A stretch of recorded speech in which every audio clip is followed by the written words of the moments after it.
Stay pink. They say, somewhere in the universe, Jesus carves and whittles in his eternal studio, the carpenter at peace in the flow of his craft, his reward to do what he loves forever. It never gets old, this playing with forms, expression of the ineffable, call and response with mystery and source. No material can satisfy this craving to create echoes of creation itself. Dear Rock, I pray you continue to find your work, your passion, and to travel far and wide on the wings of your genius. This episode is sponsored by Quick Mix, an AI program for producers and engineers designed to mix and master songs immediately after recording.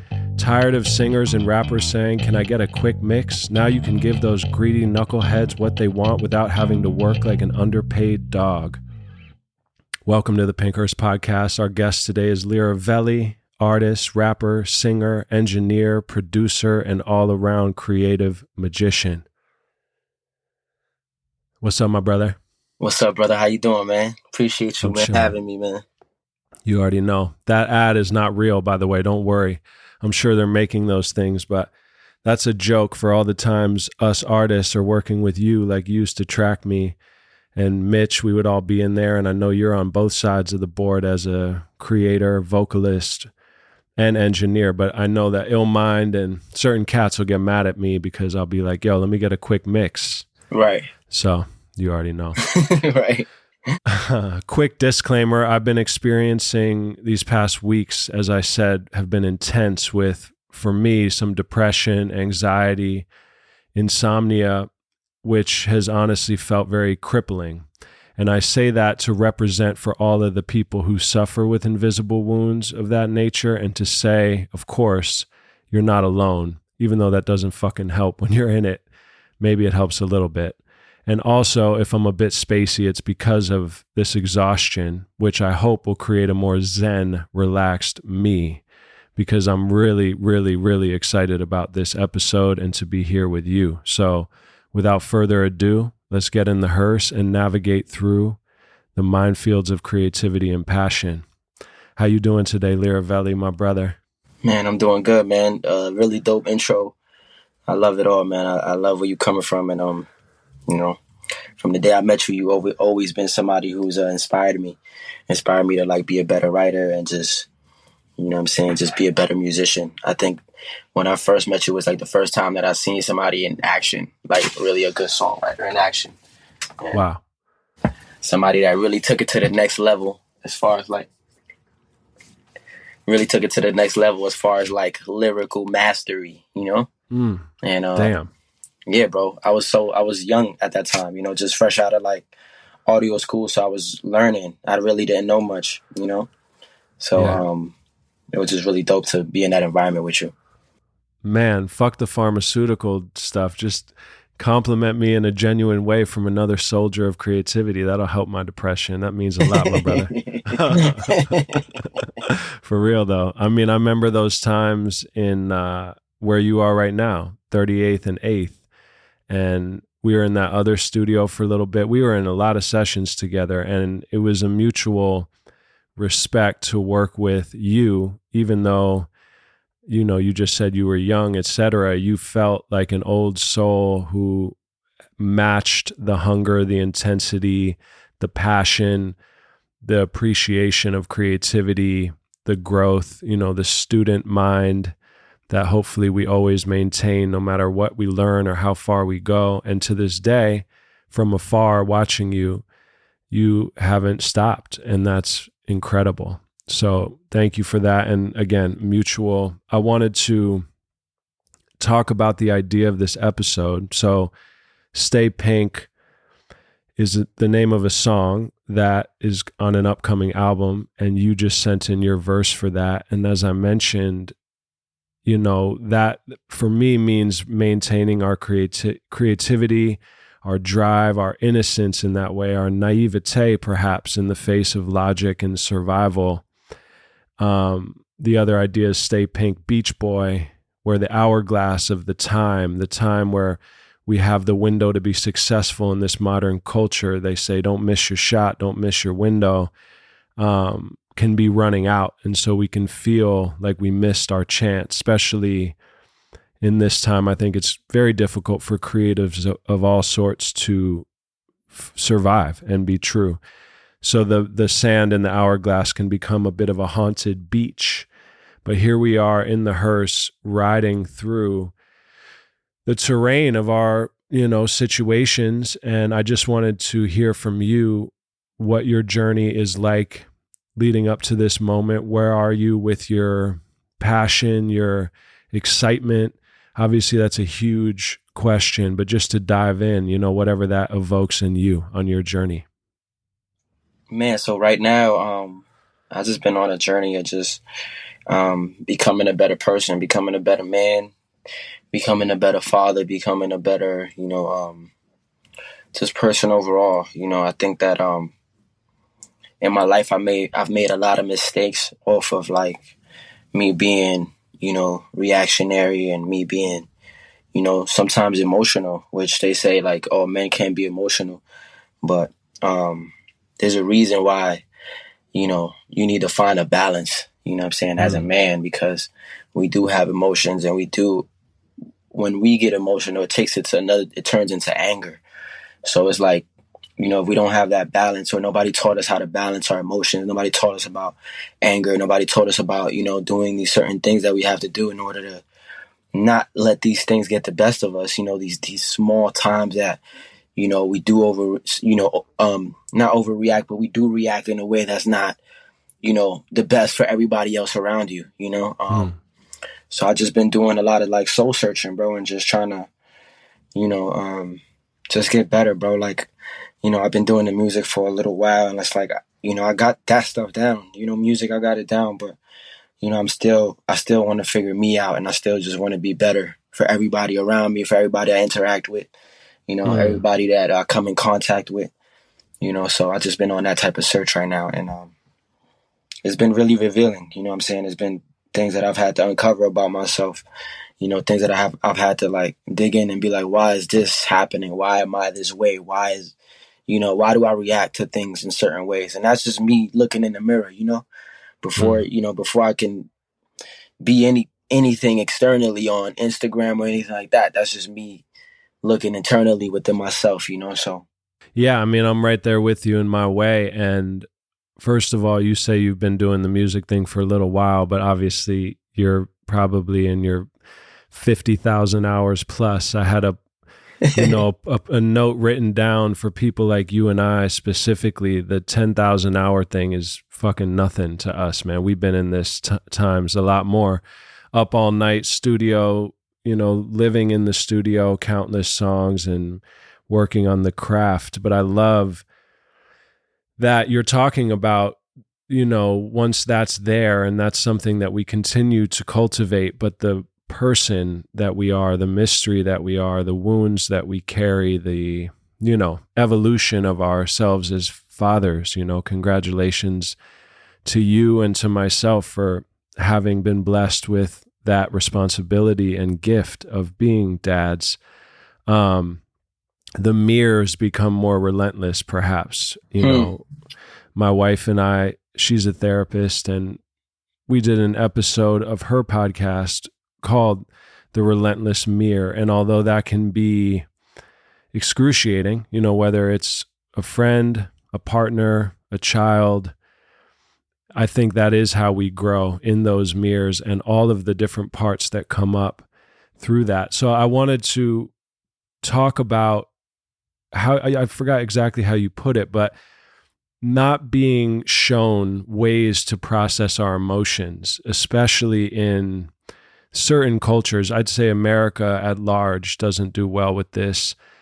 We don't have initiations like some cultures did, in tribes where they would take young men and young women as they were reaching puberty or whatever out into the bush or out into the forest, into the jungle, to help them understand the power and the makeup of who we are, because otherwise it can quickly turn into dangerous things for everyone, the entire village, the entire tribe, the entire world, if it's not funneled. Operating in New York City, operating in hip hop to some extent, a lot of your music, you work with people who, on the surface level might appear to be celebrating, a tougher image. So what is that like? Because I've always seen both sides of you and both sides of me. And of course, we all have everything inside of us. Like all parts are, human. What is that like, though, to be brave? Do you feel the space? Do you feel, claustrophobic? Do you feel supported? Or does it feel, I've heard, I don't even want to drop names on certain people, but I've heard a very big rapper say depression is a luxury. And I understand what he meant. And I'm not even, maybe he's right. Yeah. Maybe if you're from the situations where survival is so, like you have to survive, that depression would not even be a thought. I don't know. I don't think that's true, though, personally. I mean, I think there's a chemical situation. I think there's existential awarenesses. There's bipolar. There's all sorts of, people on the spectrum. The world is on fire in many ways right now. There's so much pain and anguish and confusion and collapsing of society. So what is it like operating in New York, in hip hop, having this identity as, affiliated with artists, and then also being true to the little kid in you or the wounded soul in you? And how do you navigate all of that? Man, powerful question, bro. I think everybody, I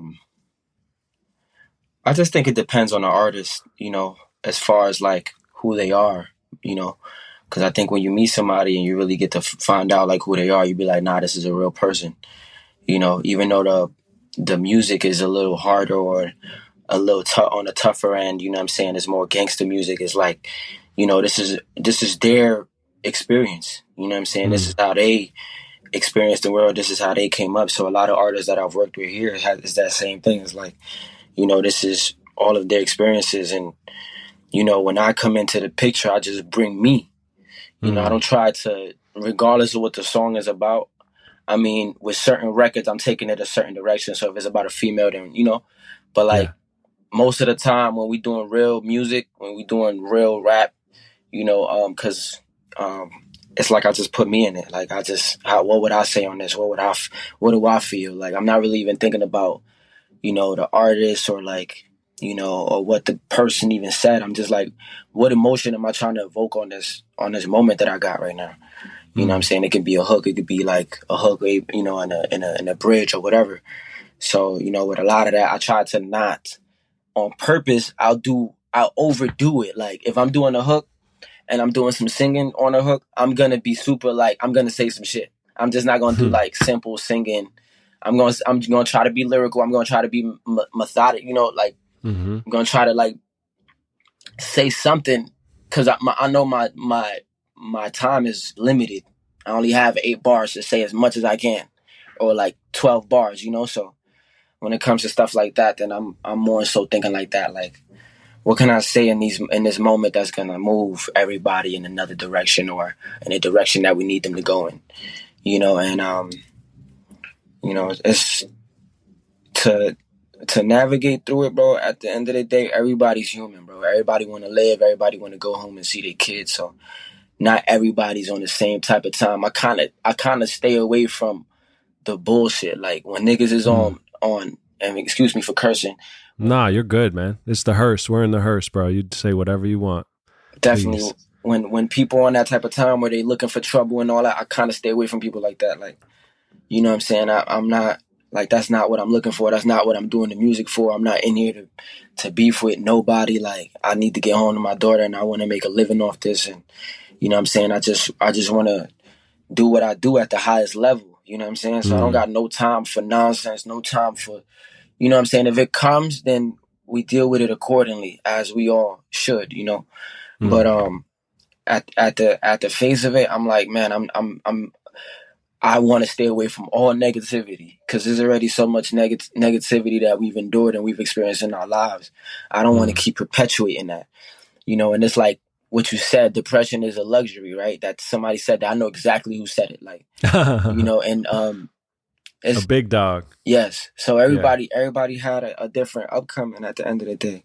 You know what I'm Yeah. saying? At the end of the day, it's like, he had to figure that out early, that Yeah. he couldn't because of his upbringing. So everybody is not raised up the same. Everybody's not raised up hard.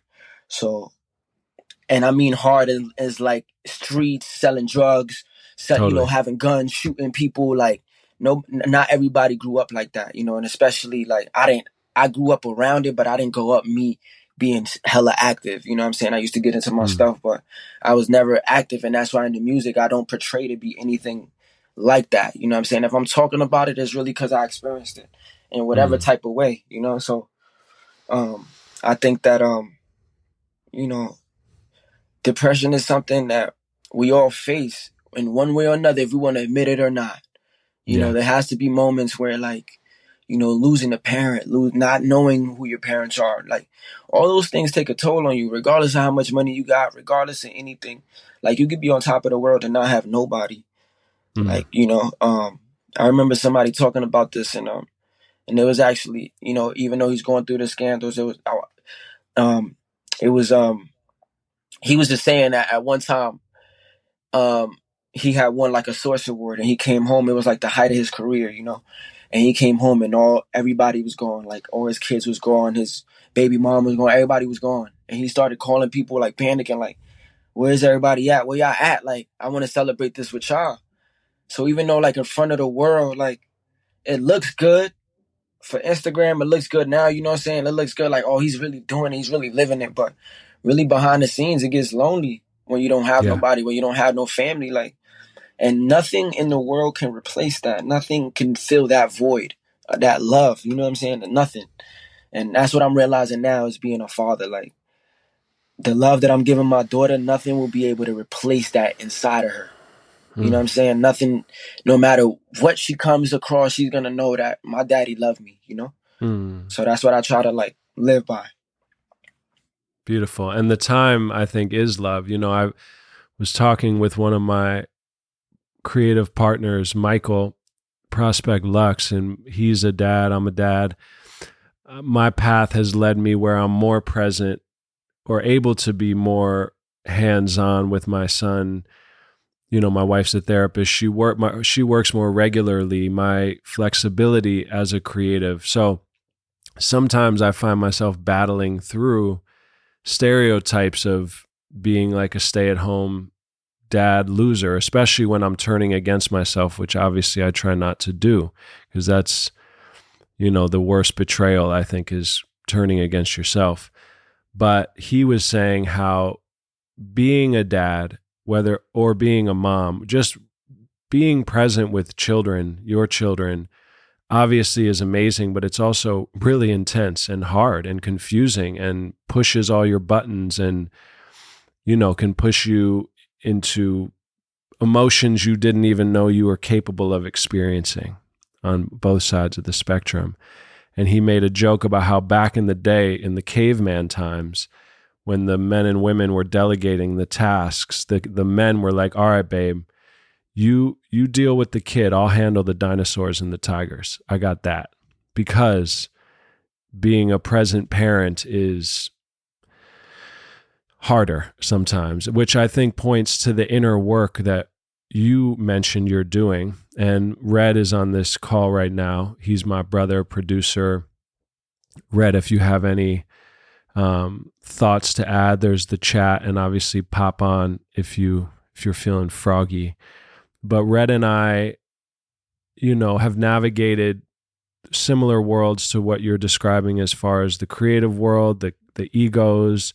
I believe the person you were alluding to, Red has worked with, I'm pretty sure, if I'm guessing correctly. But we're doing mysterious name dropping on this episode.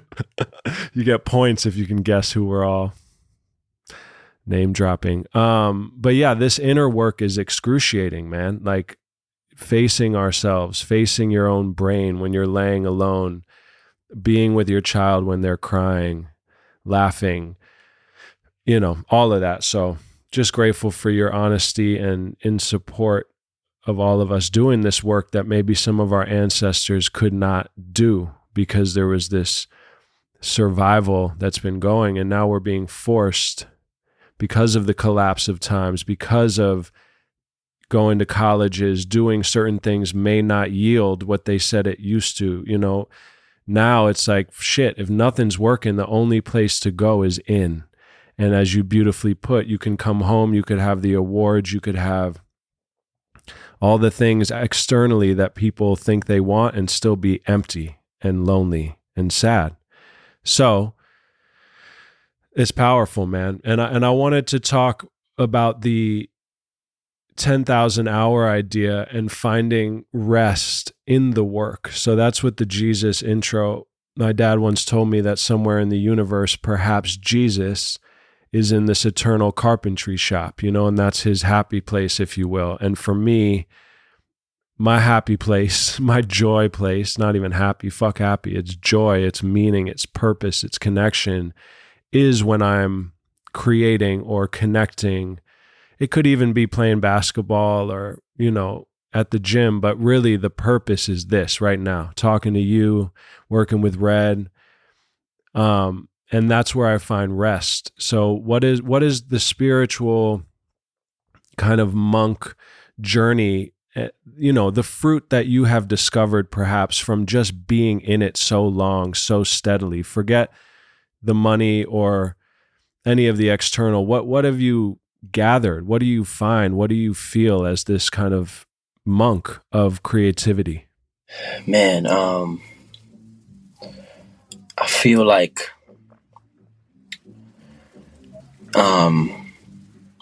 you have to, again, I guess it comes back to the word balance again, is you have to find a balance, because, you can overwork and work all night and work all morning and do all of that, but like, if your brain is not all the way there, then it might not come out the best. It might not be the best. Your vocals might not be the best or whatever. So it's all about finding that balance, and I've been trying to do that more now, because for a long time I have been working late nights, getting up, later in the day.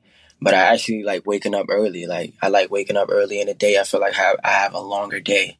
When I wake up at 12 or 1, it's like my day is cut short a little bit. Like, already by the time it's like 5, it's already like the day is over, nighttime already. So I like starting my day earlier. And then I realized with that, your body is not a machine. Your body also needs its rest. And, sometimes we try to overwork ourselves, but what's the point? Like, I don't go in the studio no more wanting to do 5, 6, 7 songs a day. Like, if I get one good record done, then that's what I did. Like, I'm not trying to like, cause it's not worth it. If I do 3 or 4 records in a day and they don't really come out that good, but if I do one record that's really that one in one day, it's more valuable to me. So that's how I've been kind of look at it, like more quality over quantity, And that's a metaphor for life, because if we could be moving fast and prolific, but if we're not savoring the moment or able to stop and notice the sky in that moment, be with our child, taste the coffee, feel our bodies and what is it all for? So I love that kind of slowing down to arrive and be, and not have this hungry, greedy, over, zealous part that's really just, I think, avoiding the inner world, which again, it seems like the entire world right now is being called to go inward more and more, which is the most difficult thing to do. And as you just added, Red put in the chat, sunny days wouldn't be special if it wasn't for rain. So it wouldn't feel so good if it wasn't for pain. Death gotta be easy, cause life is hard. It'll leave you physically, mentally, emotionally scarred. This is for my niggas on the block doing life behind bars. Who said that? Now, obviously I missed that. That's 50. Boat. That's 50. Who is that? Interesting. That kind of full circles the other conversation. Yeah, exactly. 50 said, that was Red, you're sneaky. Man. You're right. Of course, that's that. Yeah, that's crazy. Yeah, man. Powerful. I think I wanted to I have a bunch of little notes here and I want whatever you want to talk about to come through, but I wanted to talk about, you know, the marathon, the longevity, the surviving highs and lows, that kind of path. We may set out with a glimmer of inspiration from we just dig the music, we dig whatever it may be that gets us into the craft, into the field. In this case, for us, it's music. And then the real work begins. It's not what you thought it was, but it's enough to keep you going. You know, for me being signed at 18, again, with managed by big people, the Smokey Robotic days, all these moments where it's like, oh shit, I'm about to be, you know, right there. And even hearing you as someone I respect as one of the greatest on earth as far as a craftsman, a musician, an artist, passion, work ethic, everything, just who you are, to hear what you felt about me. It's a huge compliment, but still I haven't received my ego's expectations by any means, and it can be tricky. So I wanted to hear what your journey is with that, with staying in it, absorbing the hits, alchemizing the hits, turning that into wisdom, hopefully.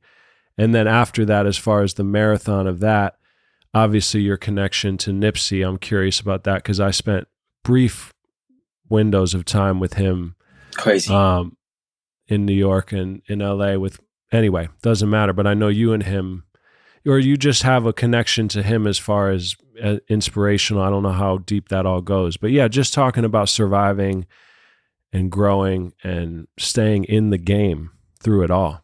Oh man, I think that to answer the first question, man, you man, really, really, really deep questions, brother. I think that Sorry, I know I should have warned you. You got to put on a helmet. I love that. I love that about it. I think that, bro, life is can get difficult at times, brother. Especially chasing something that nobody believes in, chasing something that nobody sees, nobody sees the vision, or is nobody there to really like push you on and be like, let's go, it gets really hard, and it just really tests your character. You know what I'm saying? I think with anything in life that you want, it's not going to be easy. It might take I'd rather take the longer road. You know what I'm saying? I don't want it. I never wanted it to come fast. I would rather it, come from me taking the longer road to me getting to the promised land. You know what I'm saying? Even though, it's like in the Bible. You mentioned Jesus, right? So in the Bible, when Moses freed the slaves from Egypt, right? It says that he crossed the seas, and when he crossed the seas, God opened the seas, and they were able to walk through, right? And it says the promised land was only like a day away, right? That was once they crossed that sea, and the promised land was only a day away, or like a walk away, like close, like you could probably see it. But since everybody wasn't on the same page, everybody was disagreeing with each other. In the Bible it says that God would give them, when it was too sunny, God would give them clouds, and when it was too hot, He would make it rain. Like, and if it was too rain, like He prepared the pathway for them, but they were just never on the same page. So what happens with that is, like, they never got to the promised land. It says for 40 years they walked around it. So imagine just being on that, on that journey where, like, the people that you with on this journey is really important. You know what I'm saying? And you got to be able to have that same vision, and you got to be able to know that regardless, God knows all. Yeah. So like I said, it gets really difficult when you don't have the right people around you, when you don't got the right people pushing you. You don't got, it's all about discipline. It's like going to the gym. Like, I could be motivated to go to the gym today and tomorrow and for the whole week, but do I have the discipline to continue to go even when I don't want to go? On days that I feel like, I don't want to get up right now, my body hurts, I don't want to go today. Do I have the discipline, or do you have, or anyone has the discipline enough to keep getting up and keep going? And that's what it's about to me. That's the marathon that you're speaking about to me. A marathon is just not one race. It's just not a sprint. It's like, I got to run 15 miles, then I gotta swim, then I gotta ride a bike, then I gotta go up a mountain, then I gotta rock. You feel me? Triathlon. Yeah, Yeah, exactly. Iron that's Man.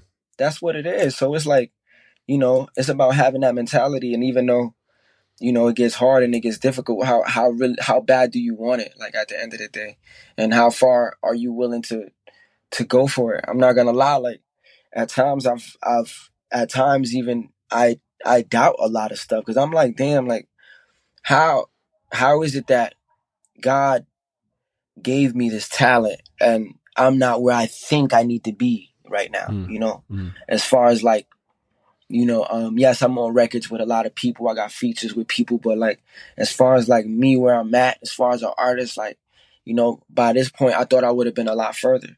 So it's Mm. like, it's taught me a lot, like on the way. Like I've had to learn a lot, not only about myself, but I've learned a lot about the industry, which now any situation that comes, I have an edge, I have an up because I know what I'm talking about. I know what I'm looking for. Maybe at one point, if I would have got everything, I wouldn't have known how to handle it. I would have probably lost it Mm. because I didn't Mm. have, like I said, the discipline enough to really, you know. So I think everything happens for a reason, and I think God, has the ultimate path. So we just got to be on the same page with Him. I feel like, we all get deterred, and when things are going good, we don't look for God. When we up and we having money and we so I think it's a reason that he's allowed me to go through the pain and go through this anguish and go through these things that I'm going through and so when we get that moment that we feel like, damn, I've made it to a certain extent, like I'm good. I don't have to worry about working. I don't have Mm. to. I could do music. That's what I could do music, live off of music. Like when we get to that point, then I would be able to still appreciate. I would be able to look back and be like, damn, this is what God brought me from to where I'm at today. It would be a Mm. testimony, to those that struggle every day. You feel me? Because the people that make it as artists is a small percentage. It's lightning in a bottle, Mm. So it's like, and let's say it's more of a bigger percentage than that. That even the people that get up there don't always stay. So it's like it's about just knowing yourself and knowing what you want out of this. And it's like for me, I just want to be able to touch the people through the music. Like, yes, I want to be on the biggest platform so I can reach the most people, but I don't per se care about being like famous, popular. Like, I don't care about that. Yes, I want to be able to do music and live off of that, but I more care about like touching the people and being like somebody that people can quote. Like I quoted people, like I quoted Tupac and 50 and DMX and all these people that I looked up to because, what I'm saying? And that's what, to answer the second question, that's how Nipsey came into it. I remember like um first hearing the Nipsey, I'm a big G Unit fan, big 50 fan, Lloyd Banks, like all of them. Like they used to be my favorite when I was little. Mm. So this was like 2009. They had a website called thisis50.com, right? And it was Mm-hmm. like a popular website like World Star. It was like one of those big websites that you would go to for news. Jack, wasn't it Jack, the guy with wasn't he Yes, the host? yeah, yeah, Yeah. Jack Thriller. That's my guy. Yeah, Jack Thriller. Yeah. Jack Thriller with the one eye. Facts. Yeah, exactly. So I remember just being on that website, and they would always drop mixtapes. Like Banks would drop mixtapes, 50 would drop. They was dropping G Unit mixtapes, all that. So I seen like Who Kid did a mixtape with Nipsey Hussle, and I'm like, who the fuck is Nipsey Hussle? I'm like, who is that? So then I played it. I'm like, I fuck with this shit. And then from Mm. that point, I started fucking with the music, and it got to a point that I really like started learning like how he was rapping. Like I'll know like because he would drop shit on SoundCloud first before he would drop the album, and this was like Mm. before Apple Music, this before Spotify. Like none of those things were existing yet, so you just had like really SoundCloud. You just had like you had iTunes, you could download shit, but that was like real albums. Like for mixtape shit, it'll be like more SoundCloud or like underground shit, right? So he Mm. used to drop songs on SoundCloud, and I'd be like, oh, he about to drop a project. I would know. Like once he started Mm. dropping consecutively, like 2, 3 singles, I'd be like, nah, he about to drop a project. So like I've always like from that time since '09, I've been like looking up to the music and just fucking with it. And then not long after, at that point, I went to high school in Florida. So I moved from here when I was Mm. like 14, 15, and I went to high school in Florida. And that's where I did like my high school years. And that's actually where I was able to like really lock in on this music, because I had built a little studio in my mom's, in my room, and I had a little booth in the closet. I would bring people over, and my mom didn't, my parents didn't want nobody at the crib, so I'll sneak them through the window to record like all types of shit. So, Amazing. you know, going out there was just a time for me. It was really I think an important time because I was just able to lock in and hone in on my craft and just become a better artist overall, because there's nothing going on out there. It's not like New York. There's so much distractions out here. Like out there is dead. So I was just able to lock in on the music, and, the Nipsey shit, bro, just really happened. Like just me, like just wanting to meet him. You know what I'm saying? I think, right around when Victory Lap was about to drop, this was like probably like December, right? December 2017. And he was about to drop the project with Bino. It's called No Pressure, right? So he's about to drop that project. So I seen it was in New York, like doing a promo run. I'm like, oh, Nipsey's in New York. And at this time, I used to work selling tickets, like attraction tickets. So I would sell like World Trade Center, Empire State, Statue of Liberty. So I was working right by the World Trade, selling tickets, like attractions. That's how I used to make my money. And then I seen that he was down there that day. I'm like, damn, I'm like, damn, I missed him, bro. Fuck.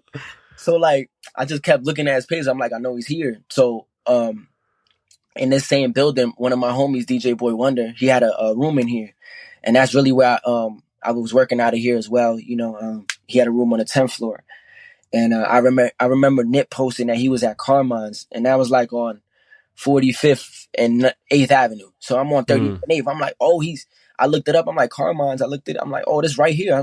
I said, I'm about to go over there. So that's, I had gone over there. I'm like, I need to go. I need to meet him, bro, because I already been listening. This is 2017. I've been listening to Nip since 2009. So I've been a fan, like, been a musical fan. I love the mentality. You know what I'm saying? The hustle, the business aspect. I loved all of that from. He's been that. Niggas. People are just realizing that now, but he's been that for a long time. It's like. So I said, I got to go over there. So I went over there, went to the restaurant, went inside, and I was like, damn, this don't look like it. I was like downstairs. And then I seen some stairs, and I was like, let me go up the stairs like I'm about to use the bathroom. So I went up the stairs, and I was like, oh, this kind of looked like it. Like, it was like private sections upstairs. So I kept going up. I was like, nah, he's not this floor, next floor. And then I finally like went to a floor, and I seen all of them. So I seen like Nip, I seen Black Sam, I seen Cobby Supreme, I seen Jay Stone, I seen Adam, I seen everybody was at that table. Big U, everybody was at the table. And like, I went up to the table, and I was like, yo, everybody looked at me like, what the fuck? Like, because they ain't know me. So I was just like, yo, I just want to say, bro, that, you inspired me. Like, what I'm saying? Everything that you've been doing has inspired me to keep on, chasing this dream. Whatever I said to him. I don't remember specifically, something like that. Sure. But he was at the end of the table. It was like a long table. I kind of like had to say it loudly to him in front of everybody. So I said that to him, and that's when I really linked with Jay Stone. Because after I said that to him, he was like, nah, love, boom. So he kind of went back to doing what he was doing, and I left it alone. Like, but Stone was like, yo, what do you do? Whoa. So I really got Stone's information. I had showed him this video that I had, and he gave me his number. Stone was like, yo, hit me up next time whenever you come to Cali, hit me. Let's do a record. You know what I'm saying? And at this time, Jay Stone had like 25,000 followers, bro. So it was like the beginning, like, so crazy enough, Victory Lap dropped in February, and I went to California in February. That same February that Victory Lap dropped. And I was out there with my girlfriend at the time, and I remember her asking me like, "You not gonna play no Tupac while you here?" I'm like, "Nah, like Nipsey just dropped, like, and we in Cali, and it was my first time in Cali, so I was playing the album back, you feel me? Every time, I'm like, nah, all right, bro, playing the album everywhere. And what I noticed was like, damn, nobody really in the city fucking with it, like, yeah, they had he had a billboard on Slauson, like because I went to the store too, and he wasn't there. He was actually, I went to the Marathon store, and he was in New York.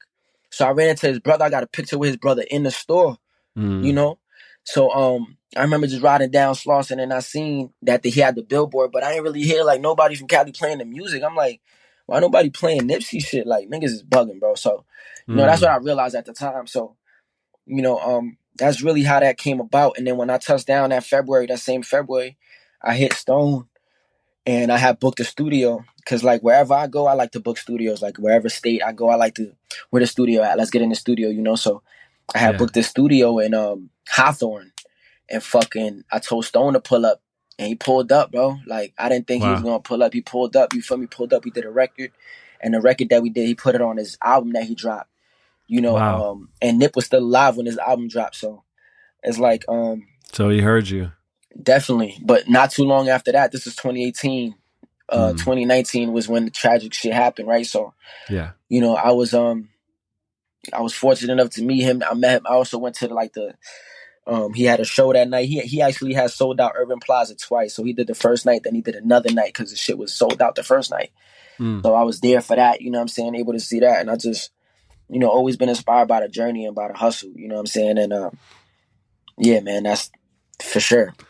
No, when I met him, certain people just radiate an otherworldly energy in this world. And he had that, the soul was strong, really, really strong. And yeah, it's obviously beyond a tragedy and a great hole that is left behind, but he's definitely one of the pioneers and one of a kind with, like you said, creatively, business, just ferocious innovator. And that's amazing, man. Really amazing.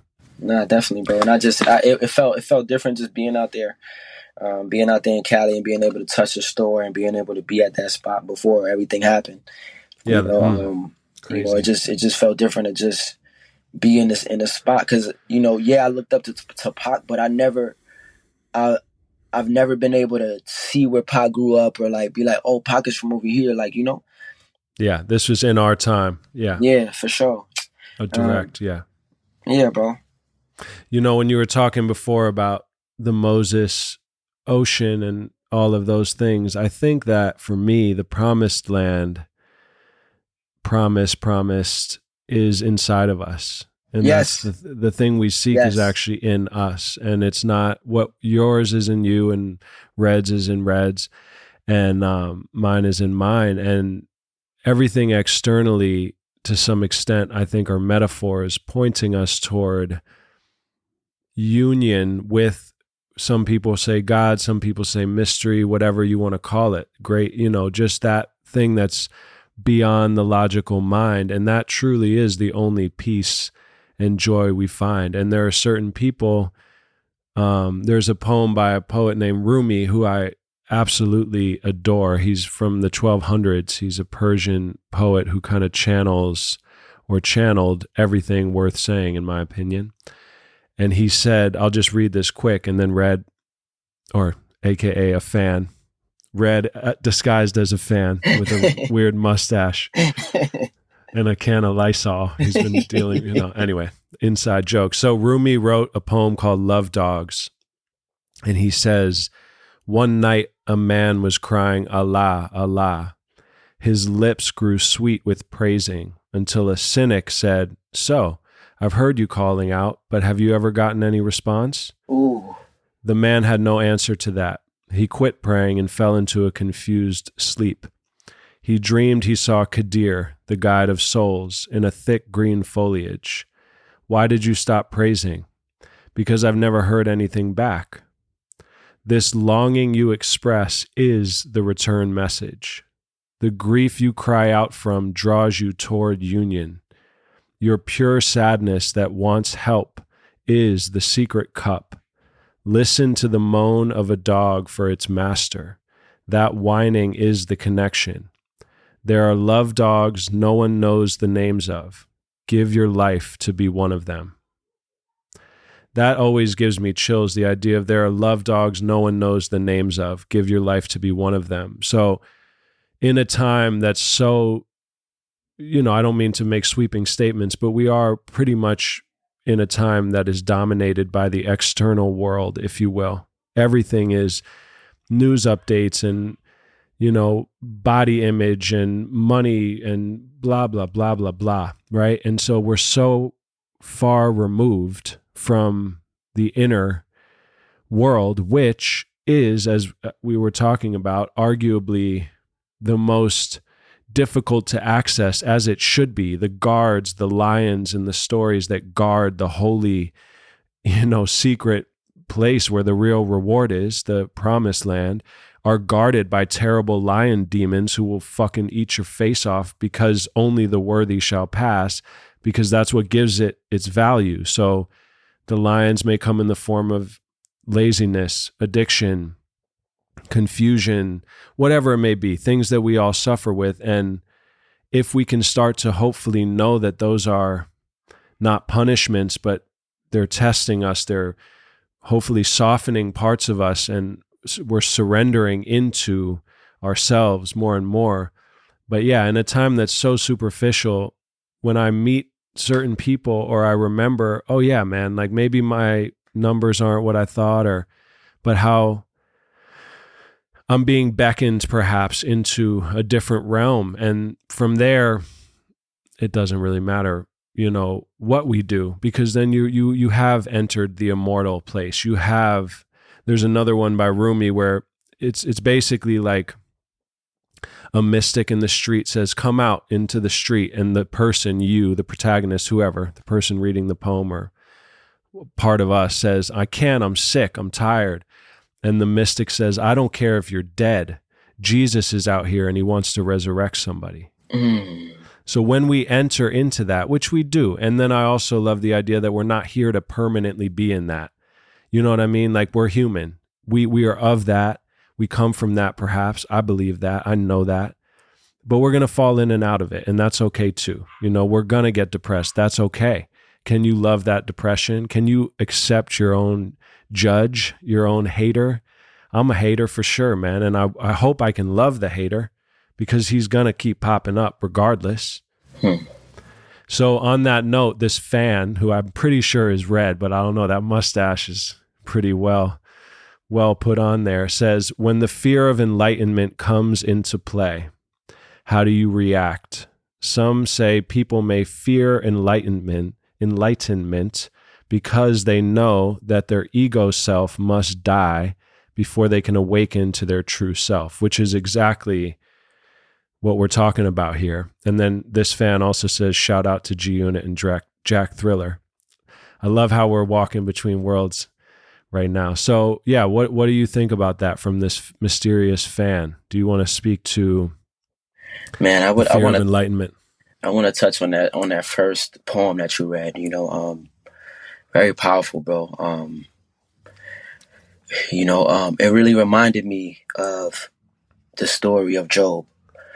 Another story in the Bible. And again, I reference the Bible because my mom was, raised me in church, like Christian church. Like, she always went to church. She always took us to church. So I feel like the Bible is just references, real life references that we can use for these moments that you're talking about, these tests that come. There's other people that have been through it, and if we don't read the stories about these people, we're not going to know. We're going to feel like we're the only ones that have been through it, and it's like, nah, it's not like that. It's mythology. Just to mention that really quickly, we all have our own lens, and regardless, if we don't have access to the stories, because we're all in a story, we're in a cultural story, we're in an American story, you're in your I'm Lyrivelli, I'm Zach story, you're in your story. If you're not aware and you don't have lenses through which to look, you will become lost and confused, which is why Bible, all sorts of mythology can assist. So I just wanted to say, absolutely, I appreciate you saying that. And I always hope for anyone listening, myself included, that we do not become divided by the specific stories, because that's kind of like a fucking catch-22 that happens a lot, where people start arguing over the fucking stories. And that's what I want to get away from. And that's why I had to clear it up before I even said what I was going to say, because yes. I first need to show my background, not to be somebody who's like, oh, he's arrogant, he always talking about, no, but this is the background that I've experienced. And for me, God is a female chipmunk who's 6 feet tall and wears a pink hat on Wednesday. So, we're all different. That's a joke, obviously, but no, I appreciate you clearing it up. And it's like the reason that I brought that up was just for the story of Job, right? So Job was somebody who had everything. He had a big family, he had money, he had land, he had everything. So the same thing that you said, when that person came to that person while he was praying, and asked him, "You've been praying this whole time, and nobody, have you heard anything back?" And the person said no, and he quit. Job was actually somebody who didn't quit, who at you know, the story goes that he had everything, right? And you know, in to speak about these terms, we're using God and the devil, right? Just let's say negative and positive. So you know, God was in praise. Like I appreciate Job. He was telling, you know, in praise about him, like, yeah. And then you know, this negative entity, the devil, came to him because you know, no matter the picture that they try to paint, everybody has to bow down.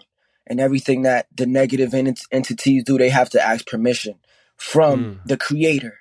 Nothing is done without permission. So the devil went to him and was like, oh, the only reason that you praising Job is because you gave him everything. He has everything. Of course he's going to be loyal to you. Of course, all of that. So he was like, so he proposed something. He said, he said, he didn't propose it, but it was more so like, let me take everything away from him. Or if you take everything away from him, I bet you he's not going to be loyal to you. That's kind of what he was saying to God, right? Yeah. And then God said, okay, you can go do that. Take everything away, but the only thing you can't touch is his soul. So he went on, you know, he did that. He took everything away. His, you know, he started losing the land. His wife left him. His kids left him. Everybody started damning him. It was to the point that he had got leprosy in his skin. And that's when your skin opens up, right? So it was like, the story goes that it was to the point, and Job is the shortest book in the Bible, and it said it was to the point that he had to live with the pigs, like in the mud with the pigs, because the the the wounds that he had were so big, and the only way he found relief was in the mud with the pigs. And it says even then he never damned God, and he never said, God, why did you put me in this situation? Even through all those situations, all those moments where he lost everything, he still was faithful. And you know what God did? He still was praising God. He still was like, nah, God, is all up to you, wherever you want me to be at, you know? And after that, it says that God quadrupled his blessings. So if he had 1 kid, 2 kids, God gave him 8 kids. If he had 1 house, God gave him 4 houses. If he had, you know what I'm saying? That's a story about that test that we're talking about. You know, that test that we have to go through, these tests that really it's for that purpose of finding out who you are. Like you said, like these tests are supposed to soften you, are supposed to become a part of who you are. It's something that you got to pass down to other people. You know what I'm saying? These tests are not singular, not individual. These tests are for you to speak it to other people and tell them, look, I've been through that. It's going to be all right. I made it through. Like that's what it's for. I feel like, you know, because it's like you said, bro, it's a lot of people in pain, and there's a lot of people that are affected and they don't have someone to talk to. They don't have, I actually just did therapy for my first time on Tuesday. Wow. You know, and like, I've had therapy, I thought, through the music before, but, you know, like actually going through it and experiencing it, I'm like, this is something different. And it's something that a lot of us don't have access to, you know, because it costs money, or because, you know, these different things that, or it's just like the guy that said, no, I'm too lazy, I don't want to do it right now, you know, and the guy's like, I don't care, you know, so a lot of times. It's hard, though, in those moments to sometimes, you know, the depression can trick you. I was talking to Red before because I'm in one of those moments for myself right now, like really struggling, panicking, wanted to, you know, anyway, it doesn't matter. But in those moments, it can feel impossible and you don't want to pick up the phone. So, yeah, I mean. And those are the moments that mean everything to you after you kind of get out of them. You know what I'm saying? You start to realize that, at least for me, what I've realized is that I don't have to make a problem bigger. If I'm sitting here focused on a problem, focused on the things that I don't have, I'm going to be in the world of darkness, because if I'm in, and that's what Instagram brings, I feel like everybody's comparing themselves, like, damn, this person has this person has this. So it's even more depressed people now than ever before, because we're constantly seeing people winning in front of us. You know, so we're like, damn, I'm not where I'm at. Fuck, like, you constantly comparing yourself. And when we live in a life of comparison, it will never suffice. Nothing would never be enough, because you will always feel like you got to do more, you got to get more, you got to, you know, so that's why even sometimes I delete Instagram from my phone, because I'm like, dude, I'm about to do that. I have to disconnect, because I can't keep up with the fucking with everything that is expected of me. Everybody expects you to be an artist and to be in the biggest stages all. And if you're not doing that, then you fell off. Like, you know what I'm saying? It's like, nah, it's just a journey at the end of the day. I've fallen off so many times in the eyes of what you're describing, and it's interesting how many deaths of the ego, as Red or the fan said, on the way to enlightenment, which is, for me, when I've accessed it through my therapist, which, funny enough, I'm interviewing my therapist on the podcast this weekend, so tune in for that, everyone. And she's a somatic practitioner. Is your wife your therapist? Nah, that would be a conflict of interest. Right, it would be, right? I mean, she is. No, she is in the partnership of every day. And, we both are a team, of course. And her wisdom is supreme for my journey. But yeah, exactly, Red. But this therapist is named Kaki Meller, and she specializes in somatic practitioner work and embodying the metaphor. And she's a depth-oriented type of therapist, which is all about the unconscious. Apparently, subconscious comes from Freud. It's the unconscious, which comes from Carl Jung. And then James Hillman goes on later. There was an amazing woman named Lisa Marciano who came on this show, and she's a Jungian, and she said, the thing about the unconscious, which is where dreams come from, serendipities, creativity, a lot of unexplainable things come from the ocean of the unconscious, which lives within us and is everywhere. I mean, the universe is a mystery to this day. The quantum realms, no one knows what the fuck's going on, honestly. But the unconscious is not unconscious. We call it the unconscious because we're unconscious of it, when in fact the unconscious is way more conscious of everything and is constantly sending us signals through dreams, through serendipities or synchronicities. So the somatic part for my therapist, it's all about body. It's all about the trauma or the stories we hold in our body. For me, I turn red and get a lot of heat in my face that, like, immediately, I'm so sensitive that it's difficult for me to move around the world. That's why I smoked weed for a long time, which is fine for whoever, but I reached a point as someone who diagnosed bipolar where I couldn't, because it can trigger psychosis for me. And I was in a mental hospital at age 24 for a fucking month off chemically induced shit. So there comes a point, whether it's alcohol, for me, the coping mechanisms are no longer working. The wound is too intense. And now I have to, arrive at myself, which I'm doing. And I'm blessed to have a wife, because when I'm laying in bed last night with insomnia and my son's in the bed and my wife, and it's almost like I miss them and they're right there. My dark side or the negative whispers in my brain are saying, oh, you're going to lose them. They're going to have to leave you. You're not capable of being human, bro. Like you're flawed. You're done. You are weak and twisted, and you need to put your head through a glass door and fucking get it over with, bro. Whatever.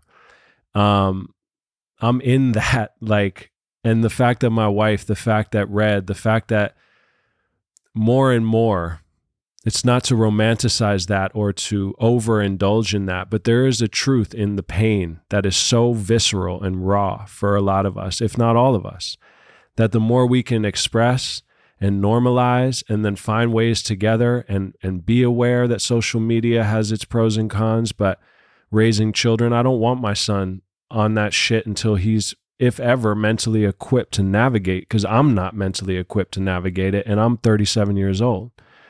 So anyway, a bit of a rant there, but I think there's a lot of, walk on the path and the path will be revealed. And there's a lot of times where we just have to feel the fire burn, and maybe that's where we get to meet ourselves and the eternal, the eternal you beneath everything else, the enlightened one. So yeah, man, yeah. I would definitely agree with that. I think, the fire is what really, makes gold, as a reason, like you said earlier, like the alchemy, And Exactly. you have to be tested through the fire. It's funny enough. I have a record, like one of my new favorite records. That's for like my new project is called Through the Fire, and I'm talking about just those moments of like just being, um, being at the bottom and being messed up and not being able to see no way out, bro. Because when you, like you said, when you're in it,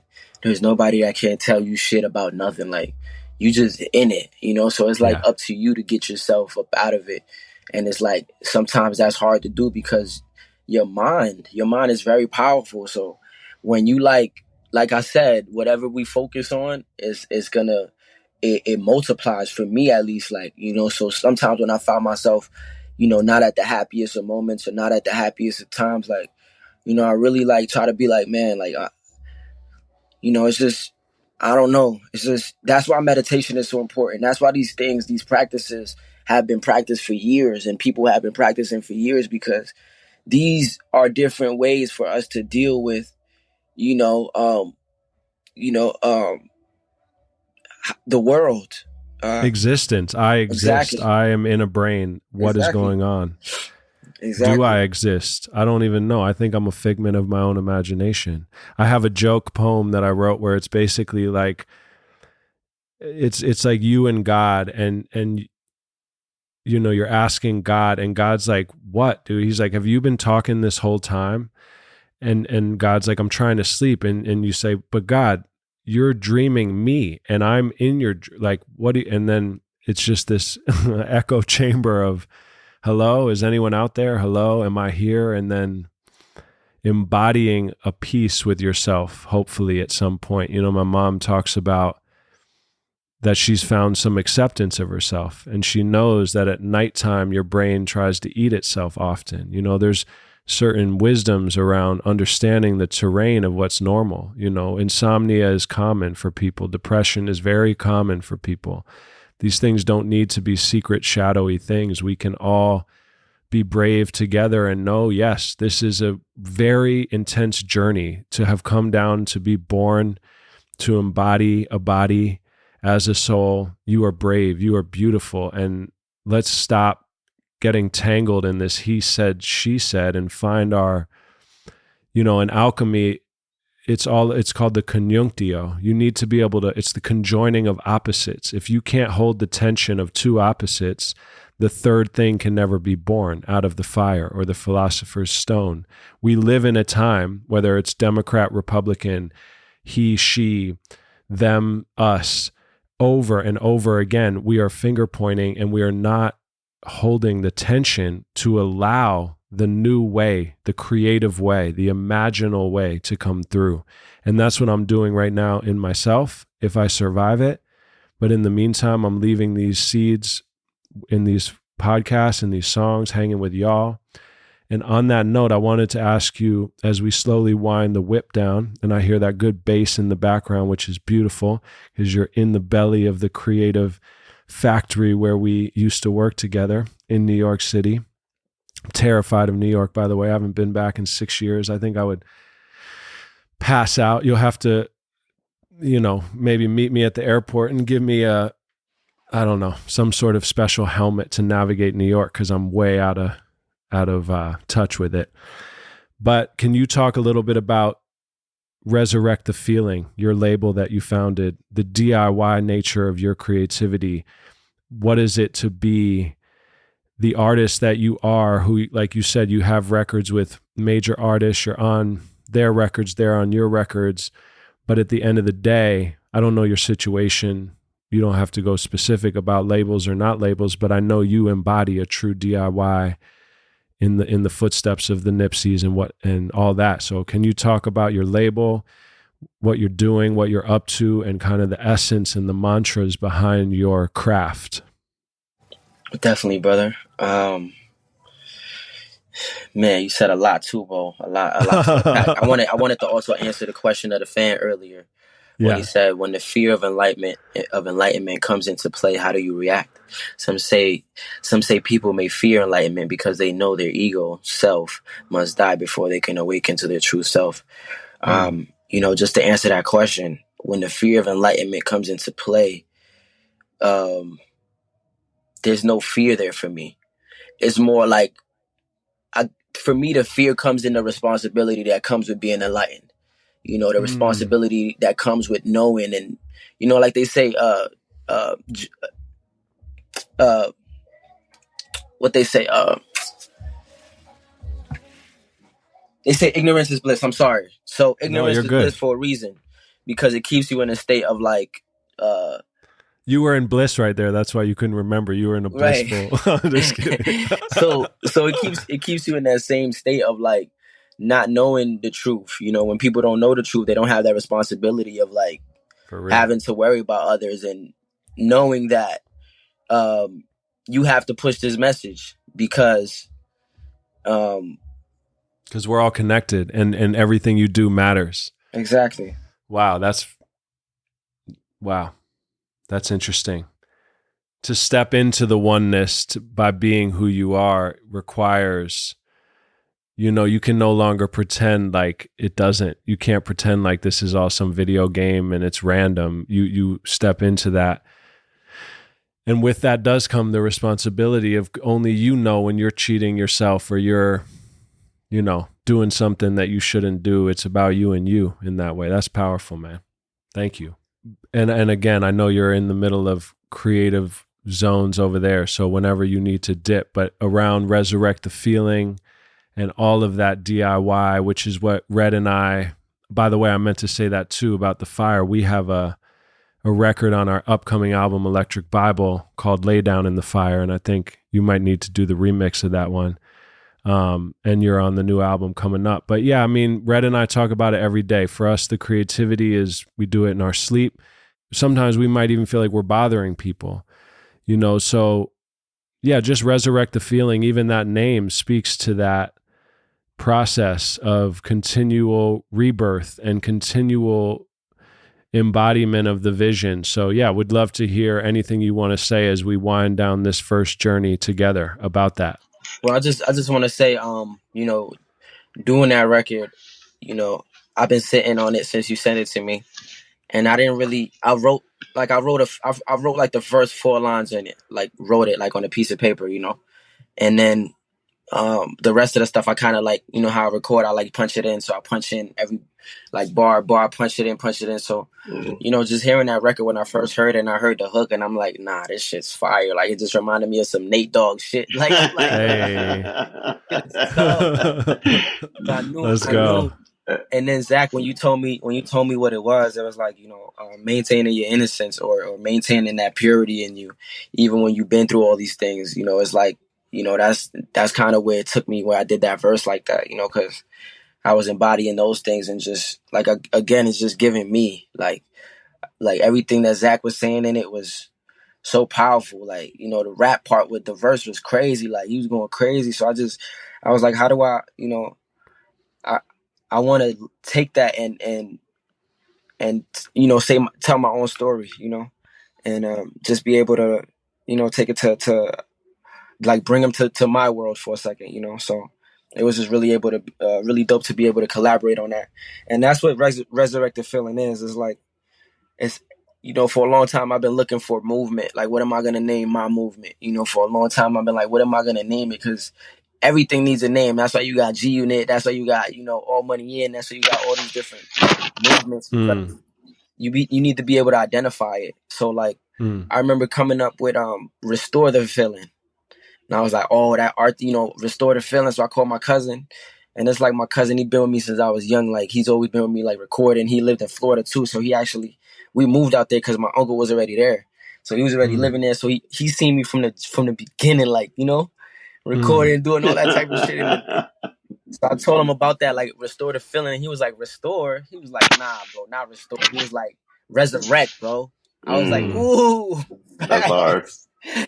And then that's how we came up Uh, with that, like resurrected feeling. that's hard. And I was like, that's basically the name of the movement. When I do music, that's what I'm looking for. I want to resurrect that feeling that we used to have from the music in the golden era, as they say, in the 80s and the 90s and the 70s and the 60s, all these different times that were like people still sample to this day. Like you can't make a hit record now without even referencing none of those records. And there's a reason for that, so it's like, that's what I try to reach for. And I remember just having a conversation with him and his brother, like both of my cousins. And I was saying, there's moments that you're recording, and there's moments that, for me, I see it like I'm a vessel. Like I want to let God come, like I want to let him use me to get this message across, whatever the message is. So it's like there's moments that I'm in the studio, and like, or anyone is in the studio, when you're in those moments and you're in that pocket of like knowing higher self and knowing yourself, and just that clarity that comes, at least for me, from recording, is like when I reach those moments, I feel like God enters the room. I feel like he enters, and it's him speaking. Because sometimes I make stuff and I'm like, damn, how did I say that? Like, I don't feel like it's me. Sometimes I'm like, damn, like, I said that, like, nah, that's crazy.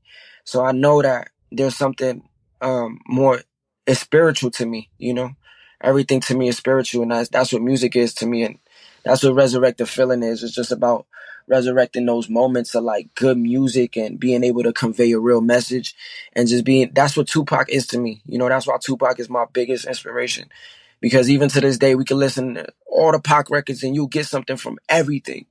A big difference from what you hear now. Like you can hear somebody's whole album, and you don't take nothing away from it. You be like, I didn't get nothing. And that's why I fuck with Kendrick too, because, and J. Cole, and these different artists that are able to captivate a moment in time of their life, and you're able to relate to that, and you're able to be like, damn, I can take these gems with me home, and I can use this.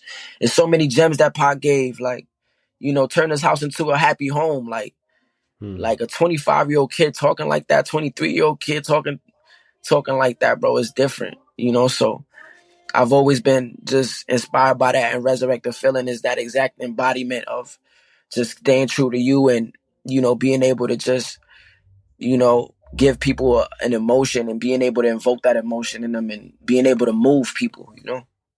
You might have to sign Red and I, man. Let's go. For real though.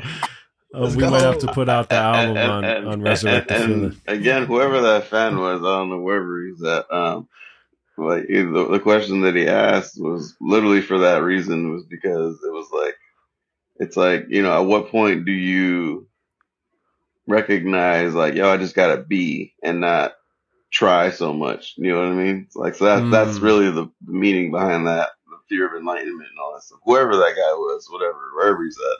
I don't know. He has a weird hat on wherever he is. That's all I saw him run away in a with. Mustache. Hat. in a top hat. Yeah, exactly. I think that's what I got from when I first met you, bro. Like, Zach, when I first met you in the studio, and Atlas told me to come through that studio, like, that's what I got from Yo, Atlas introduced Red and I too. That's so funny. Oh my God. That's crazy. I forgot that Atlas introduced all of us, man. Because I haven't spoken to Atlas throughout all these journeys, man. There's been a lot of, it's just human. It's not like, I don't even want to say there's any incident that happens, but with Smokey Robotic or whatever, we catch feelings, there's disagreements. We're sensitive as artists. So I haven't spoken to him in a long time. And on this project, I was reminiscing to when I was introduced to Red through Atlas. And I say, shout out to Atlas basically for connecting Red and I first, when he said that my singing was good. No, my singing was but I could rap verses, and vice versa when Red preferred my humming. Same difference to me as long as somebody's drumming. My point was like, Atlas is like, he can't really sing. He should stop singing, but he's a good rapper. And Red was like, nah. You're not allowed to rap, Zach, but your singing is awesome, man. Let's cultivate that. Let's grow that. Your sound is pretty whack right now, but we're going to build it. And then Red and I spent a lot of time. And now this album is full circle for Red recently just acknowledging that I'm one of his favorite rappers, greatest MC of all time. Straight up. No, those were my words. Other than himself, he's like, listen, man, I'll share the crown with you now. So, Red, you the one that produced that record? I made basically all the beats. Me and my homie. I don't think he's heard or maybe you have. You got to hear what's going on this project, Lyrivelli. And there's room, bro. There's room if you want to hop on one more. Yeah, the ones, most of them, it's me and my homie Classic, who's from out here in AZ. And but yeah, and then also, like I said, you know, I mean, I don't play around with the rap stuff. That's why it's kind of tough for me to even let Zach rap, because I'm like, hey, bro. We make R&B. I mean, you can't. We make soul music. Like when you hear Electric Bible, it's a 33 song album that sounds like it's from the future and also from Sly and the Family Stone Motown era. You know, we don't really. What Red and I cultivated for 10 years in the studio constantly when I moved out to LA and got sober and met Molly and started my family. Red and I started our family with Channel the Sun, and yeah, just went so deep even after having gone so deep for so long. And now here we are again, kind of finally putting out a project that 33 songs, 10 years never came out. And then this rap project, AA, which has the mixtape spirit, but it's an album, came from that full circle of like, okay, we're going to drop Electric on Christmas. We're putting out AA on Thanksgiving. AA has like an indigenous Native American undertone through some of the characters involved, our friend Jarrell. And I just started to see the signs like, we're dropping in on Thanksgiving, which says something about that. The anonymous artists coming together on Thanksgiving to drop a project of veteran musicians and artists coming around the table for true soul in a time when maybe people have forgotten the bloodshed, and all that. What are we even doing? Like talking about how are we not acknowledging we're living on stolen land, which farther back, everything is borrowed. Farther back, we're all from one thing. So, and then Electric Bible is kind of this 33 song project beginning with a confused Jesus who's like drunk and high and with the prostitutes and this glowing cross, and you realize it zooms out, he's trapped in the phone and everyone's Googling him, and he's growling, he's lost his mind because no one's actually listening to what he says, or if they say they are, they're using it as hypocrisy for big business, for divisiveness. And so it's an attempt in the modern day where everything is gibberish. The Tower of Babel is upon us. No one understands each other, to resurrect the feeling.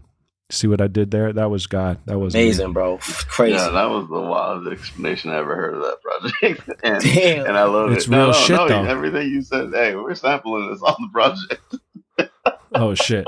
So how about this? As we wind down, and really this is the appetizer, I hope, for the bridge. And I'm half joking, but I'm serious. Like, we're here to build. So, we'd love to pick your brain on the business side, because Red and I are also students of folks who are not just one trick ponies who want to make art. We want to build our own niche. We want to, for me, the blue collar artists, the artists who just love to create and have something to offer. My best friend Taylor, who passed away, was the greatest writer I knew. And no matter what job he applied for, what people didn't even give a fuck. And so he didn't know where to go.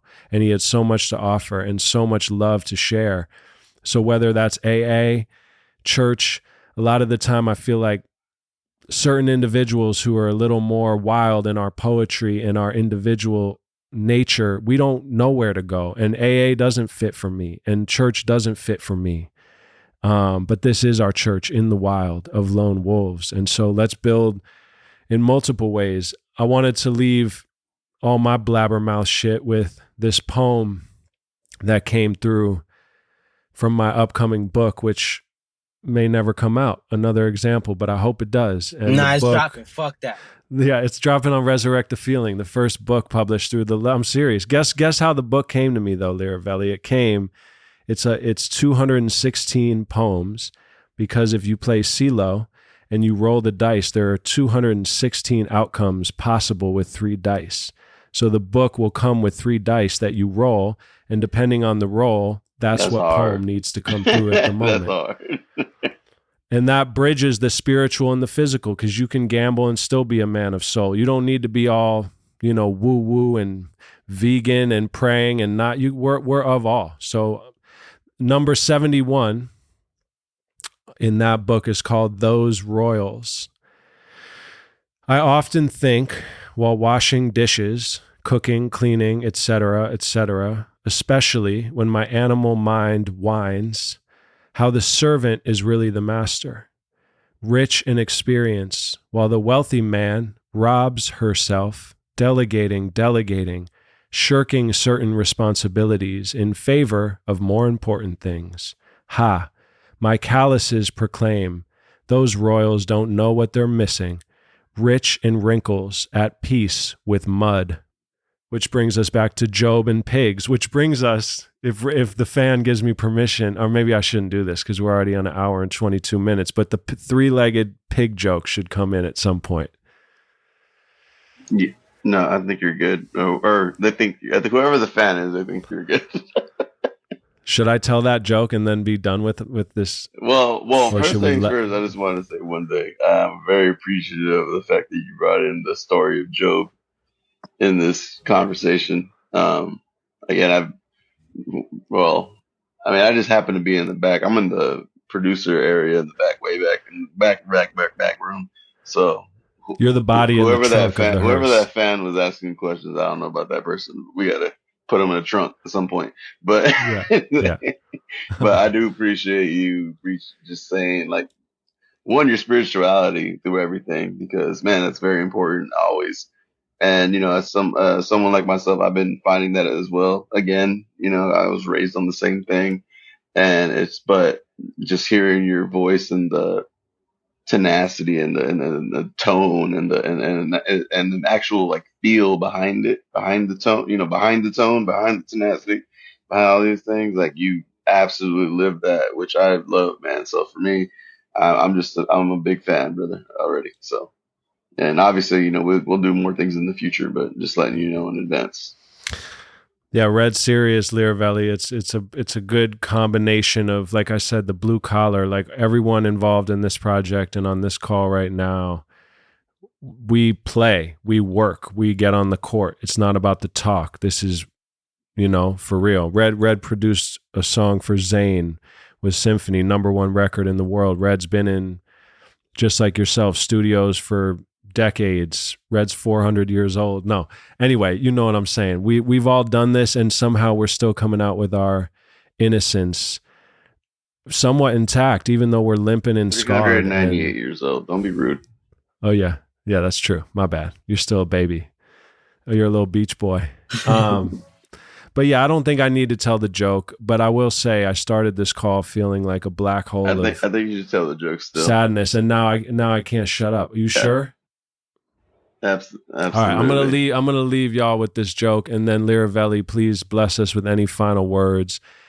And I appreciate you taking the time to flow with us here, and anyone listening, you already know. So this silly joke that Red always asks me to tell him when he's feeling blue, and apparently Norm Macdonald told it on Rest in Peace, told it on the Conan, but Red said that my dad's version is funnier. So this is from my dad. It's a silly ass joke about a man who works for a cell phone company who's out in the boonies, and his car breaks down and he has no reception. He's on a work trip. It's the middle of the night. He doesn't know what to do. It's a rental car. He's stuck. So he remembers half a mile back that he had driven past a farm. So he's like, ah, shit. So he gets out, takes his little bag, and walks half a mile back to the farm. As he's walking up to the farmhouse, he sees a pig in a pig pen who has a wooden leg. And in the moonlight, he is stunned by this vision of a three-legged pig, pirate pig. So he shakes his head and thinks, I must be tripping. I don't know. I only had one beer at the dinner meeting, but shit, man, maybe I'm losing it. Walks up to the door, knocks again. A sleepy farmer answers the door in the little old school hat that those funny, like Scrooge hat or whatever, those floppy hats that funny white people would wear. No, not the straw, like the one that like a stocking. I don't even know how to say. It's like the old white man Christmas hat. Anyway, that's my imagination vision of this farmer. It's basically a sock on your head. It's the inverted white man's do-rag. No, I don't know what it is. Basically, I wore a baby blue do-rag and had cornrows. That's how much I was trying to find myself when I was a young man. Basically, he's so apologetic to this farmer, and the farmer is sleepy and says, it's okay, man. Like, keep your voice down. The family's sleeping, but what's up? And he says, man, again, I apologize. My car broke down. I'm not familiar with this area and I have no service. Ironically, I work for a cell phone company, but I was just wondering if I could quickly use your phone to call AAA and be out of your hair. Really appreciate it." And the farmer says, "Of course, no worries. I understand we don't get good service out here and we like it like that. But feel free, just keep your voice down." And he says, "Thank you so much. Real quick, before we go in, I can't help but wonder, what's up with the pig there with the wooden leg?" And the farmer smiles, closes the door so the family doesn't hear, and he steps down, obviously, excited to tell this story. It means a lot to him. He says, "Well,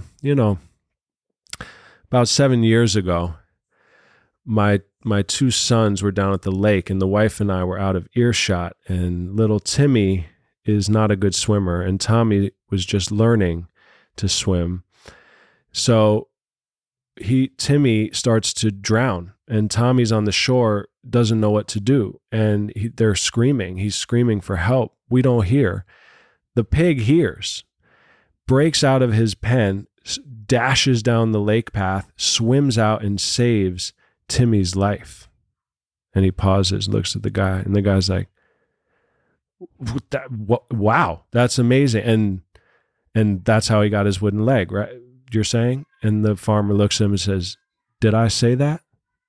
And he says, "No, but how did he get his wooden leg?" And the farmer kind of seems a little like short of patience. He says, "Okay, so then a couple years after that, wife and kids are in town. I'm on the tractor flips, pins me down. I'm suffocating. I'm going to die. Pig sees me, busts out of his new boards, sprints out, digs me out from under it, and saves my life." He looks at the guy. The guy says, "Incredible, super pig." And obviously that's how he must have gotten his wooden leg. Maybe got it trapped. And the farmer says, "Did I say that?" And he says, I just," and the farmer says, "Listen, last year, middle of the night, we're all asleep. The house light's on fire. We would have died in our sleep. The pig sees that. The pig has a name, by the way. It's Stephanie. She, not a he, sees that, busts through the door, through the pen, busts down the front door, runs up the stairs, wakes us up, and saves our lives. You understand?" And the guy says, that's incredible. And obviously with the fire, that's must have been how she got the wooden leg. And the farmer says, "Did I say that?" He said, "Listen, man, you're not from around here, right? You said that." And the guy says, "Yeah, I'm from the city. Does it show, really?" He says, "It does, because if you were from around here, you would know. Pig as special as that, you don't eat her all at once."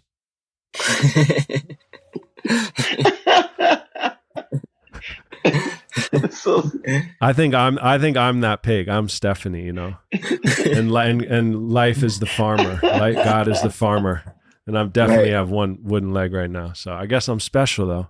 God's super eating pig. Me slow. Super pig. Anyway, I appreciate you taking all this time in the rapid rat race of the world, and you're in the epitome of a fast place, man. And you're busy man, a father. I really don't take it for granted you stepping in here with us and sharing, connecting means a lot to me. Yeah, man, it means a lot to me that you would have me, have me on the record, have me on this platform, and just, us being able to talk about it as men is something that we don't do, you know what I'm saying? So even the questions that you're asking, like while you was reading that first poem, like I shed tears, like, cause wow. I felt that, so at times, like I said, we don't have a lot of outlets. So for us to be able to speak about these things and just be open and be vulnerable, at the end of the day, there's nothing wrong with being vulnerable, nothing wrong with crying, nothing wrong with none of that, because we all human and nobody's above anybody, and we all experience similar to the same emotions. We all experience depression. We all experience happiness. We all are looking for that joy, that eternal joy, and it's just it's a difficult role when you don't have nobody that teaches you, and that's why I think it's so important for us as fathers to be, those beacons of light to our kids, like showing them, hey, like, I've navigated this already. Yes, you're gonna go through it, but I'm gonna give you the keys to try to, the keys that were never given to me, and I think that's what's important about, passing down things. I feel like a lot of us, from our countries and third world countries and stuff, we don't have a lot to pass down because there's not a lot that was saved. A lot of history was lost, and might have been some natural disasters, might have been in death, might have been in a lot of things. So if we don't know where we came from, we're not gonna know where we're going. If I didn't know that my grandfather was a great man and he accomplished a bunch of things, or my father was a great man, he accomplished a bunch of things, or my mom, then what would I have to aspire to? I would just be like aspiring to be a nobody, because I don't have nobody that I can connect to, and no past that I can connect to.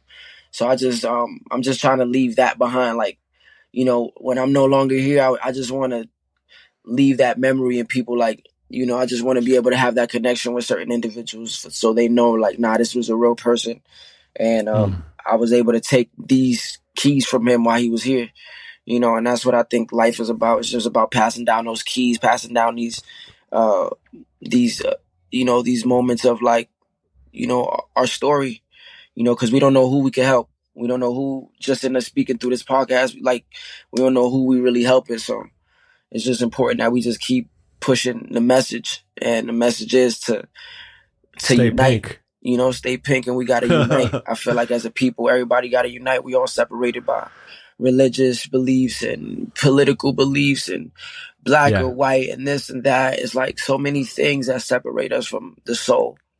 And that is stay pink, is that, because it is like stay childlike, stay curious, stay full of awe, stay humble, stop saying you know everything, stop thinking you got to figure it out, stay innocent with that, but also be an adult, if that's what you are, to protect that innocence and to walk that path and the vulnerability. So it's literally, and we don't know who we're helping, but we do know we're helping ourselves. And when we help ourselves, if that's what's happening, which it feels like for me, then that's all that matters. And from there, the rest is up to God anyway. That's a fact, brother. Facts.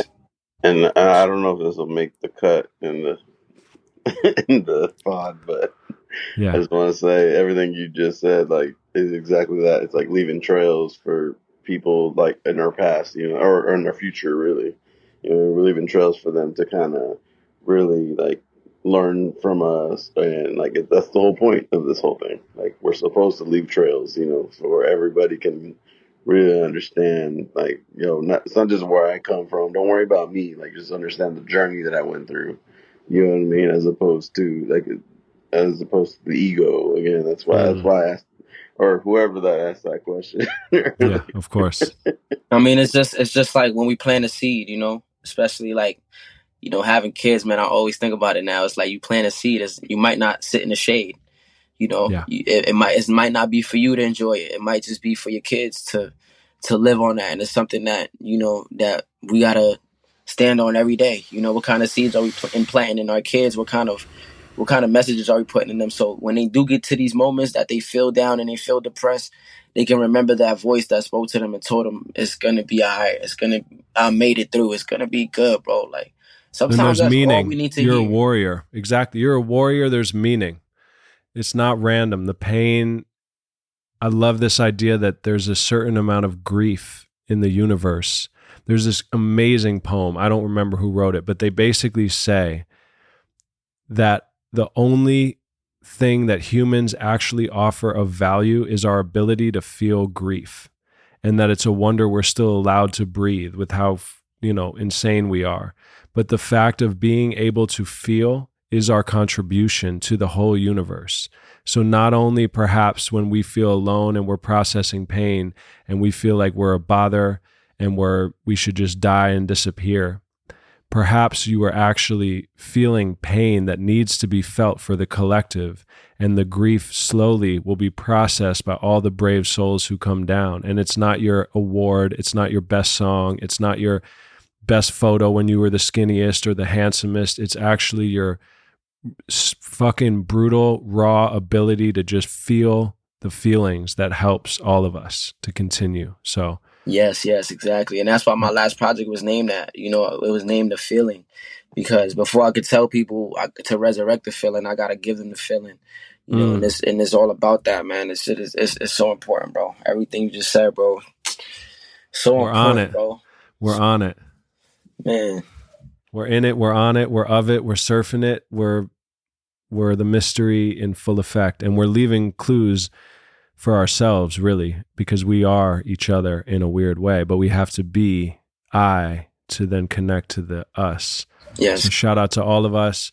And yeah, I'm going to send you some more music as well, to just open invitation if you want to jump on another record, but let's definitely build and stay connected. Let's do that, brother. I'm with it, bro. And I appreciate you having me on the platform. Appreciate the conversation. You already know. These talks are necessary, bro. We gotta push these out, and we gotta be able to. This is, like you said, bro. Even if we're not touching nobody, we in here for ourselves. You know what I'm saying? This is about us and us reflecting on these moments. And these are things that people are just gonna have, like time capsules. Exactly. Yeah, we're here, man. We're breathing. We're not alone, and we have ourselves and also each other in these moments to recognize the fields of creatives in the modern world and how difficult that is to navigate. So shout out to us for surviving, and I can't wait to see what the future holds, man, in all the ways. Let's do it, man, for sure. Bless. Definitely. As soon as I come to Cali, I'm tapping in. I'm coming over there, man. Authorly confession, part of me digressing from the heart of the message. Part of me I'm stressing about thoughts not present. Screen like teapot, boiled from the pressure of the social to the dream pop. Gesundheit, in church a little woozy, like walking over bridge from Jesus to little boozy. Easily a little wobbly, easily getting stupid like Cupid with chocolate accoutrements. Looking foolish in the strip mall, selling a God dream. Overlooking justice, just for a wad of green. Sneaky how the ignorance grows. The more educated, more ignorance knows. On the tip of his toes, still little and lowly, next to the big homie. You don't know me, don't tell me, motherfucker, show me. Don't sell me, just another story. Just an empty bunch of guts and glory. Connected to the dreaming cartoon, fiend for art fumes. Songs to escape from the gates of our ruins. Ancestors tripped, addicted lips, sipping shit. History's disc will skip, I wanna hear her story. Sherpas escort me to my peak, so I may earn every glory. Don't speak to repeat the woes. Reach for the soul, cause only she knows. These hands are mine, like warriors. Scars remind, hard to find. Plain day, heart is blind. Halt this line, not another step till we clear it up. Dangerous to the fear, the mirror's not near enough.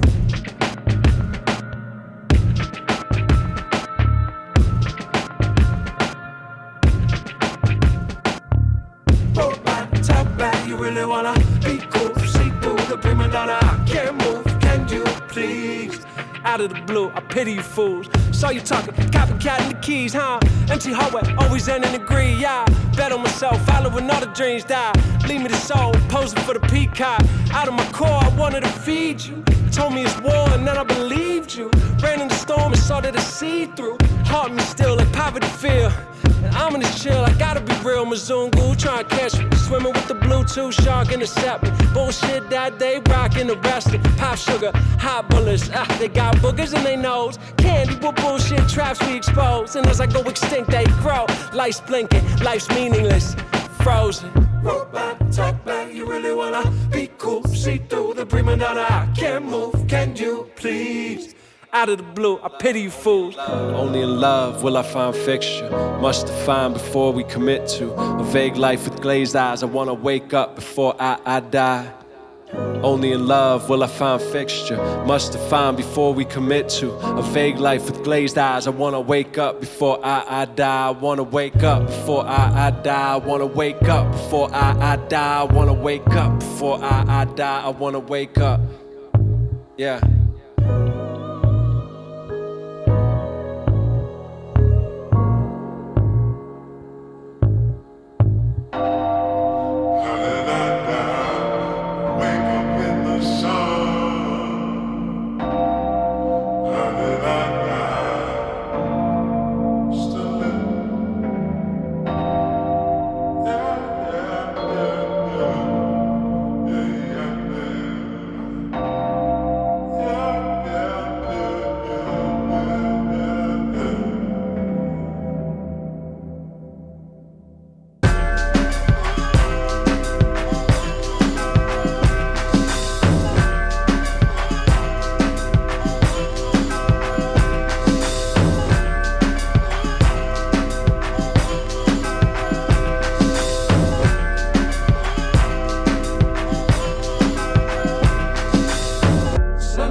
tree, but it never grows. So we gon' dance with the devil till the wound is a window. Trip with no acid, ask me this, I say madness. Track it back to the sadness, a disconnect from the masses. You had me after the magic, dive deep for this rap shit like a wolf after rabbit. The wormhole in the blackness, and then I'm